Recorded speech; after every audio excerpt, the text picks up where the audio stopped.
Hello বন্ধুরা, আশা করি সবাই ভালো আছেন। কম্পিউটার শিক্ষা 24 চ্যানেলে আপনাদেরকে স্বাগতম।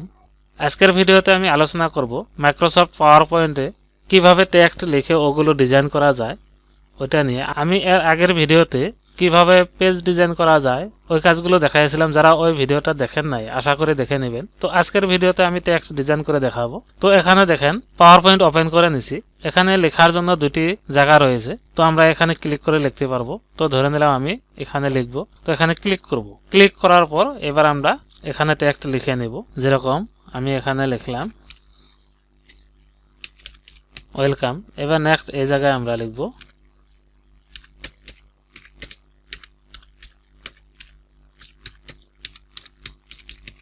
এবার এই জায়গায় লিখে নিলাম। লেখার পর আমরা এগুলো ডিজাইন করব। তো আমরা সিলেক্ট করে নিব। সিলেক্ট করার পর এখানে দেখেন ফরম্যাট ট্যাব রয়েছে, তো আমরা ফরম্যাট ট্যাবে যাব। যাওয়ার পর প্রথমে আমরা ওয়ার্ড আর্ট স্টাইল করে নেব। তো এখানে ওয়ার্ড আর্ট স্টাইল অনেকগুলো রয়েছে, তো আমরা একদম ডাউনে যেটি অ্যারোসিন রয়েছে ওইটাতে ক্লিক করব। ক্লিক করার পর দেখেন যেগুলি ওয়ার্ড আর্ট স্টাইল এখানে শো করেছে, তো আমরা এখান থেকে যে কোনো স্টাইল দিতে পারবো। তো ধরে নিলাম এই স্টাইলটি করব। তো দেখেন স্টাইলটি হয়ে গেছে। এবার আমরা এই টেক্সটগুলো ফিল করতে পারবো টেক্সট ফিলে থেকে। তারপর টেক্সট আউটলাইন করতে পারবো।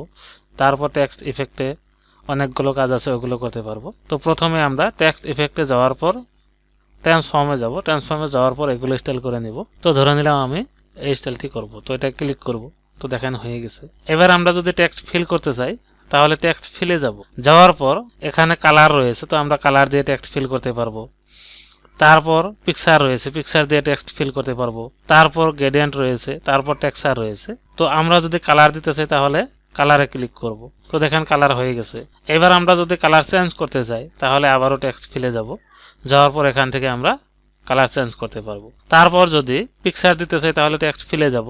যাওয়ার পর এখানে পিকচার অপশন রয়েছে, তো আমরা পিকচার অপশনে যাব। যাওয়ার পর পিকচার আমাদের কোন ড্রাইভে রয়েছে এবং কোন ফোল্ডারে রয়েছে ওখান থেকে ওপেন করে নেব। তো আমার এখানে ই ড্রাইভে পিকচার রয়েছে, তো আমি ই ড্রাইভে যাব। যাওয়ার পর এখানে ফটো নামের একটি ফোল্ডার দেখতে পাচ্ছেন, এখানে আমার ফটো রয়েছে, তো আমি ওইটা ওপেন করে নেব। এবার এখান থেকে আমি যে কোনো ফটো এই টেক্সটের ভিতর দিতে পারবো। তো ধরে নিলাম এই ফটোটি দেবো। তো ওইটাতে ক্লিক করব। ক্লিক করার পর ইনসার্ট ক্লিক করব। তো দেখেন ওই ফটোটি টেক্সটের ভিতর চলে আসছে। তো এইভাবে আপনারাও টেক্সট ফিল করে নিতে পারেন পিকচার দিয়ে। তারপর যদি আমরা গ্রেডিয়েন্ট কালার দিতে চাই তাহলে গ্রেডিয়েন্টে যাব। যাওয়ার পর এখানে এগুলো রয়েছে গ্রেডিয়েন্ট, তারপর মোর গ্রেডিয়েন্ট রয়েছে, তো আমরা ওইটাতে যেতে পারবো। তো এখানে প্রথমে সলিড ফিল রয়েছে, সলিড ফিলে যাওয়ার পর আমরা এখান থেকে কালার দিতে পারবো। তারপর কালারটি পাওয়ার কম বেশি করতে পারবো। ওইভাবে এখানে গ্রেডিয়েন্ট ফিল রয়েছে, তো আমরা গ্রেডিয়েন্ট ফিলে যাব। যাওয়ার পর এখানে প্রিসেট কালার রয়েছে, তো এখান থেকে আমরা যে কোনো কালার নিতে পারবো। নেওয়ার পর আমরা এটি টাইপ চেঞ্জ করতে পারবো। এখানে টাইপ লাইনার রয়েছে, তো আমরা এটা চেঞ্জ করে দিতে পারবো। তো এখানে রেডিয়াল রয়েছে, রেক্টেঙ্গুলার রয়েছে, পাথ রয়েছে, তো ধরে নিলে আমরা পাথ দেবো। তো পাথ ক্লিক করব। তারপর এখানে আরো একটি কালার রয়েছে, তো এটাও আমরা চেঞ্জ করতে পারবো। তো ধরে নিলাম এটি কালার আমরা রেড দিব। তারপর স্টপ পজিশন, এটি কালারের স্টপ পজিশন আমরা কম বেশি করতে পারবো। তারপর ট্রান্সপারেন্সিটাও আমরা কম বেশি করে নিতে পারবো। তো এইভাবে আমরা গ্রেডিয়েন্ট ফিলে থেকেও টেক্সট ফিল করতে পারি। তারপর যদি আমরা টেক্সচার দিতে চাই তাহলে টেক্সচারে যাব। যাওয়ার পর এখান থেকে আমরা যে কোনো টেক্সচার দিয়ে নিতে পারবো। ধরে নিলাম আমরা এই টেক্সচারটি দেবো। তো এটাতে ক্লিক করব। তো দেখেন হয়ে গেছে। এইভাবে আমরা টেক্সট ফিল করে নিতে পারি। তারপর রয়েছে এখানে টেক্সট আউটলাইন। তো আমরা যদি আউটলাইন করতে চাই তাহলে টেক্সট আউটলাইনে যাব। যাওয়ার পর আমরা আউটলাইনটি ওয়াইড করে নিব প্রথমে। তো এইভাবে ওয়াইড করতে পারবো। তারপর আউটলাইন আমরা ড্রেস করে নিতে পারবো।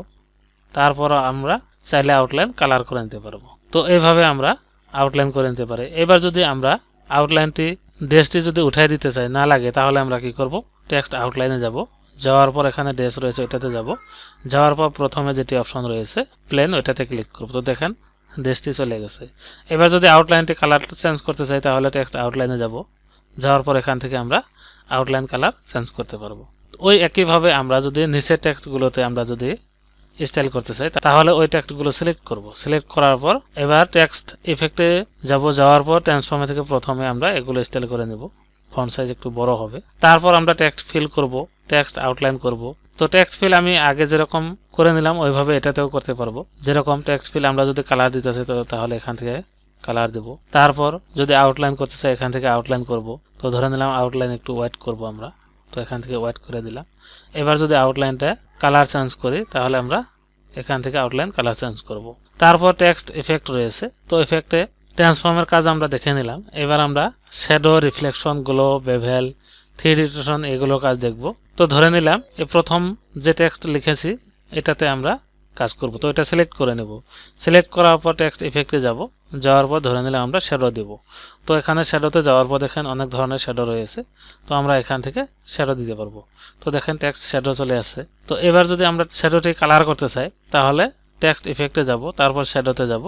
যাওয়ার পর একদম নিচে দেখেন শ্যাডো অপশন রয়েছে। তো আমরা শ্যাডো অপশনে যাওয়ার পর এখানে দেখেন কালার রয়েছে। তো আমরা এখান থেকে শ্যাডো কালার করে দিতে পারবো। তারপর শ্যাডোটি যদি না লাগে তাহলে আমরা টেক্সট ইফেক্টে যাব, তারপর শ্যাডোতে যাব। যাওয়ার পর এখানে দেখেন নো শ্যাডো রয়েছে। তো নো শ্যাডো ক্লিক করব, শ্যাডো চলে যাবে। ওইভাবে এখানে রিফ্লেকশন রয়েছে, গ্লো রয়েছে। তো আমরা যদি রিফ্লেকশন করতে চাই রিফ্লেকশনে যাব। যাওয়ার পর এখান থেকে আমরা রিফ্লেকশন করে নিতে পারবো। ওইভাবে যদি গ্লো করতে চাই তাহলে এখান থেকে আমরা করতে পারবো। ওইভাবে বেভেল রয়েছে, 3D রোটেশন রয়েছে। তো আমরা যদি এগুলো করতে চাই, ধরে নিলে আমরা বেভেল স্টাইল করব। তো বেভেল স্টাইলে যাওয়ার পর এখান থেকে আমরা করে নিতে পারবো। এবার যদি বেভেলটি আমাদের না লাগে তাহলে বেভেল অপশনে যাব। যাওয়ার পর এখানে দেখেন নো বেভেল রয়েছে, ওটাতে ক্লিক করব। ওরকম আমরা যে কোনো স্টাইল করে না কেন একবার দেওয়ার পর পরে যদি আমরা আন্ডু করতে চাই তাহলে ওইটাতে যাব। যাওয়ার পর প্রত্যেকটিতেই নো রয়েছে দেখবেন, যেরকম আমরা 3D রোটেশন করে নিলাম। এবার যদি 3D রোটেশনটা না লাগে তাহলে টেক্সট ইফেক্টে যাব। যাওয়ার পর 3D রোটেশনে যাব। এবার দেখেন নো রোটেশন রয়েছে। তো আমরা প্রত্যেকটিতে নো অপশন পাবো। তো এটাতে যাব। এভাবে আমরা চাইলে টেক্সট ডিজাইন করে নিতে পারি। তো আজকের টপিক্সের আলোচনা এতটুকুই। আমি এরপরের ভিডিওতে কিভাবে অ্যানিমেশন করা যায় মাইক্রোসফট পাওয়ার পয়েন্টে ওই কাজগুলো দেখাবো। তোকে আশা করি ভিডিওটি ভালো লেগেছে। তো ভিডিওটি ভালো লাগলে লাইক করবেন, কমেন্ট করে মতামত জানাবেন, বন্ধুদের সাথে শেয়ার করবেন এবং পরবর্তী এই ধরনের কম্পিউটার রিলেটেড টিউটোরিয়াল পাওয়ার জন্য চ্যানেলটি অবশ্যই সাবস্ক্রাইব করে নেবেন আর পাশে থাকা বেল বাটনটি প্রেস করে ওখানে অল প্রেস করে রাখবেন পরবর্তী ভিডিও নোটিফিকেশন পাওয়ার জন্য। Thank you.